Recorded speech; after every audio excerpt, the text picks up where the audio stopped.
नमस्तेस्तु भगवन् विश्वेश्वराय महादेवाय त्र्यम्बकाय त्रिपुरान्तकाय त्रिकाग्निकालाय कालाग्निरुद्राय नीलकण्ठाय मृत्युञ्जयाय सर्वेश्वराय सदाशिवाय श्रीमान् महादेवाय नमः।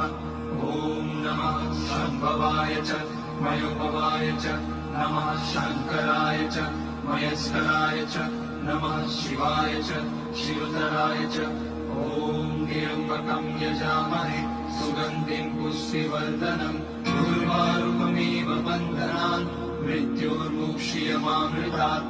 नागेन्द्रहाराय त्रिलोचनाय भस्माङ्गराय महेश्वराय नित्याय शुद्धाय दिगम्बराय तस्मै नकाराय नमः शिवाय।